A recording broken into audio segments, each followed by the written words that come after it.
Kannada cinema ಅಂದ ತಕ್ಷಣ ಅಯ್ಯೋ ಸರಿಯಾಗಿ ಬರ್ತಿಲ್ಲ, ಇದೊಂದು ಕಾಮನ್ ಆಗಿ ಬರುವಂತ ಡೈಲಾಗ್. ಆಡಿಯನ್ಸ್ಗೆ ಮೈಂಡ್ ಸೆಟ್ ಬರೋದಕ್ಕೆ ಏನ್ ಕಾರಣ ಅಂತ ನೀವು ಇದನ್ನ ಹೇಗೆ ಗಮನಿಸ್ತಾ ಇದ್ದೀರಿ? ಇತ್ತೀಚಿನ ದಿನಗಳಲ್ಲಿ ಅಂದ್ರೆ ಒಂದು ಪ್ರೇಕ್ಷಕ ವರ್ಗ ಇದೆ.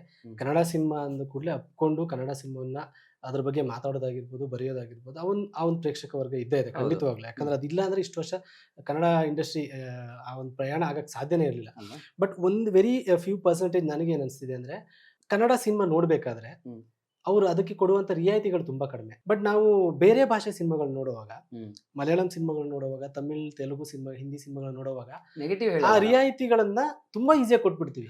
ನಾನು ತುಂಬಾ ಮಲಯಾಳಂ ಸಿನಿಮಾಗಳನ್ನ ನೋಡಿದೀನಿ. ಆ ಸಿನಿಮಾ ಕಥೆ ಇರೋದೇ ಲಾಸ್ಟ್ 5 ನಿಮಿಷ. ತುರ್ತಾಗಿ ಇಂಡಸ್ಟ್ರಿಯವ್ರು ಏನ್ ಬದಲಾಯಿಸ್ಕೋಬೇಕು, ಇಂಡಸ್ಟ್ರಿಯಲ್ಲಿ ಏನು ಬದಲಾಗಬೇಕು ಅಂತ ನೀವು ರೈಟರ್ಸ್ ಗಳನ್ನ ನಡ್ಸ್ಕೊಳ್ತಾರೆ ಅಂತ ರೀತಿ. ಇದು 10ರಲ್ಲಿ 9 ಜನ ಹೇಳೋ ಪಾಯಿಂಟ್. ಎಕ್ಸಾಕ್ಟ್ಲಿ. ಸೊ ನಮ್ಗೆ ಬಟ್ ರೈಟರ್ಸ್ ಅಂದ್ರೆ ಈಗ ಡೈಲಾಗ್ ರೈಟರ್ಸ್ ಆಯ್ತು, ಸ್ಕ್ರೀನ್ ಪ್ಲೇ ರೈಟರ್ಸ್ ನಿಮ್ಗೆ ಬರೀ ಸ್ಕ್ರೀನ್ ಪ್ಲೇ ಬರೆಯೋರು ಅಥವಾ ಕಥೆ ಬರೆಯೋರು ಎಷ್ಟು ಜನ ಇದ್ದಾರೆ? ಈಕ್ವಲ್ ಆಗಿ ನಾವು ಬಾಲಿವುಡ್ಗೆ ಇದಕ್ಕೂ ಯಾವುದಕ್ಕೂ ಕಡಿಮೆ ಇಲ್ಲ. ಓನ್ಲಿ ನಮ್ಗೆ ಅನ್ಸಿರೋದು ರೈಟರ್ಸ್ ಇದ್ದಾರೆ, ಅವ್ರನ್ನ ಕರೆಕ್ಟಾಗಿ ಬಳಸ್ಕೋಬೇಕಾದಂತ ಒಂದು ಅನಿವಾರ್ಯತೆ ಇದೆ.